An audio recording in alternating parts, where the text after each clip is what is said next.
Berbicara mengenai kejahatan Nazi bersama Adolf Hitler, tentu tidak ada habis-habisnya.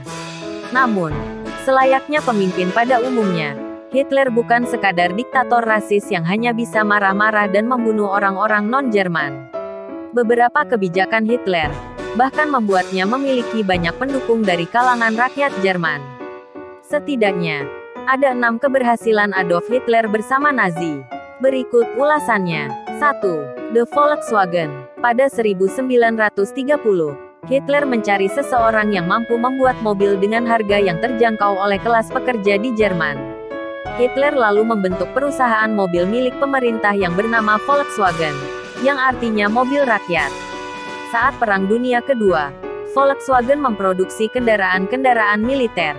Volkswagen Type 1 Sedan alias KDVG adalah mobil pertama yang dibuat oleh perusahaan ini. Seluruh spesifikasi mobil ini dibuat oleh Hitler. Seperti mobil ini harus bisa memuat 4 orang, mampu berjalan di kecepatan 100 km per jam, dan menggunakan tidak lebih dari 7 liter bensin per 100 km. Mobil ini lalu semakin berkembang dan menjadi jenis mobil yang paling banyak diproduksi di dunia dengan nama Volkswagen Beetle atau VW Beetle. 2. Jalan bebas hambatan Autobahn. Hitler kemudian muncul dengan gagasan untuk menghubungkan seluruh Jerman dengan jalan raya bebas hambatan. Hal ini yang membuat Jerman menjadi negara pertama dengan sistem jalan raya bebas hambatan untuk menghubungkan seantero negeri. Pembangunan jalan ini juga menggunakan teknik tercanggih pada masanya yang kemudian ditiru oleh negara-negara lain termasuk Amerika dan Inggris. Sistem jalan bebas hambatan ini menjadi yang terbesar di seluruh dunia, yang membentang tidak hanya ke seluruh Jerman namun juga ke Austria. 3. Gerakan anti-rokok. Menurut kabar yang beredar, Adolf Hitler sangat membenci rokok. Ia bahkan tidak mau berada dalam satu ruangan dengan orang yang merokok.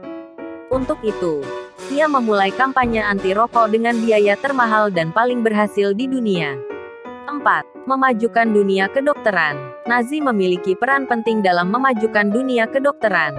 Sayangnya, hal tersebut dilakukan melalui penyiksaan dan eksperimen paksa terhadap manusia.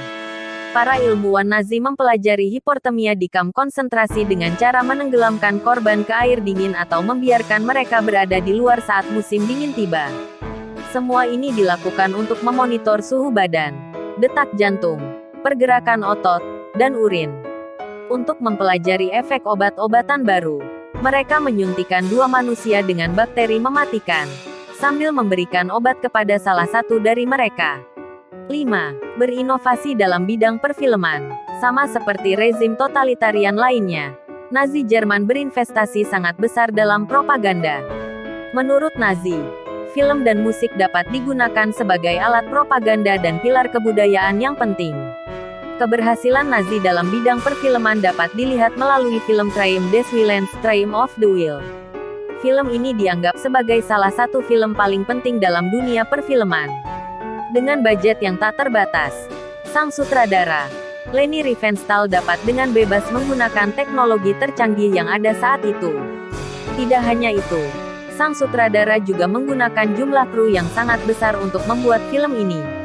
6. Fashion. Nazi Jerman menjadi salah satu militer dengan seragam paling keren di dunia. Sebagai kaum yang sangat peduli dengan propaganda, tidak heran jika militer ini sangat peduli dengan penampilan para anggotanya. Pasukan paramiliter Sustafel misalnya, tampil dengan jaket warna hitam pekat dengan kerah kaku dan logo runik SS, dipadu dengan topi oksir, sejumlah lencana di dada, serta armband di lengan berwarna merah menyala dengan lambang swastika di tengahnya. Seragam ini memberikan kesan gagah sekaligus menakutkan. Jelas saja para ofisir Nazi tampil begitu fashionable, mengingat ada perusahaan terkenal yang ada di balik mereka, yaitu Hugo Boss.